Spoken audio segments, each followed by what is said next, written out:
IPL 2026-এর 49তম ম্যাচে Sunrisers Hyderabad এবং পাঞ্জাব কিংসের মুখোমুখি লড়াইটি পরিণত হয় এক রোমাঞ্চকর রান বন্যার ম্যাচে। হায়দ্রাবাদের ব্যাটারদের বিস্ফোরক পারফরম্যান্স এবং পরে নিয়ন্ত্রিত বোলিং, এই দুইয়ের সমন্বয়ে ম্যাচটি শেষ পর্যন্ত নিজেদের দখলে রাখতে সক্ষম হয় সানরাইজার্স। প্রথমে টসে জিতে বোলিং করার সিদ্ধান্ত নেয় পাঞ্জাব। ব্যাটিং করে সানরাইজার্স হায়দ্রাবাদ শুরু থেকেই তাদের ব্যাটাররা আক্রমণাত্মক মেজাজে খেলতে থাকে। ওপেনিং জুটি দ্রুত রান তুলতে শুরু করে এবং পাওয়ার প্লের মধ্যেই বড় স্কোরের ভিত গড়ে দেয়। যদিও শুরুতে একটি উইকেট পড়ে যায়, কিন্তু এরপর মাঝের ওভারে ম্যাচের নিয়ন্ত্রণ পুরোপুরি নিজেদের হাতে নিয়ে নেন ঈশান কিষান এবং হাইনরিখ ক্লাসেন। ঈশান কিষান তার স্বভাবসিদ্ধ আগ্রাসী ব্যাটিং দিয়ে ইনিংসকে গতি দেন।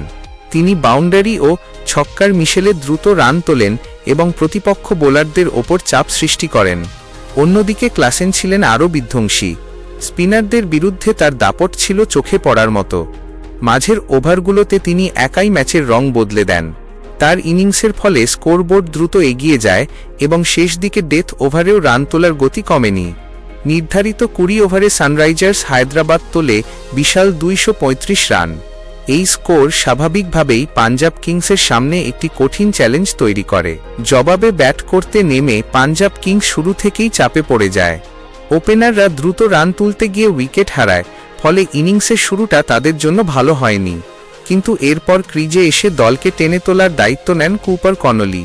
তিনি দুর্দান্ত এক ইনিংস খেলেন এবং একাই ম্যাচে লড়াই ফিরিয়ে আনার চেষ্টা করেন। কনলির ব্যাট থেকে আসে একটি চমৎকার শতরান, যা ম্যাচের অন্যতম আকর্ষণ ছিল। তিনি প্রায় একাই পাঞ্জাবকে ম্যাচে রাখেন, তবে অন্য প্রান্ত থেকে তিনি খুব বেশি সাপোর্ট পাননি।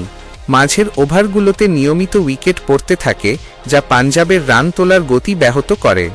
সানরাইজার্সের বোলাররা এখানে গুরুত্বপূর্ণ ভূমিকা পালন করে। তারা নিয়মিত বিরতিতে উইকেট নিয়ে পাঞ্জাবের ব্যাটিং লাইনআপকে ভেঙে দেয়। বিশেষ করে ডেথ ওভারগুলোতে তাদের নিয়ন্ত্রণ ছিল প্রশংসনীয়। বড় রান তাড়া করতে গেলে শেষের দিকে দ্রুত রান তোলা জরুরি, কিন্তু সেই জায়গায় পাঞ্জাব ব্যর্থ হয়। শেষ পর্যন্ত পাঞ্জাব কিংস 20 ওভারে 7 উইকেট হারিয়ে 202 রান করতে সক্ষম হয়, যা জয়ের জন্য যথেষ্ট ছিল না। ফলে 33 রানের ব্যবধানে ম্যাচটি জিতে নেয় সানরাইজার্স হায়দ্রাবাদ।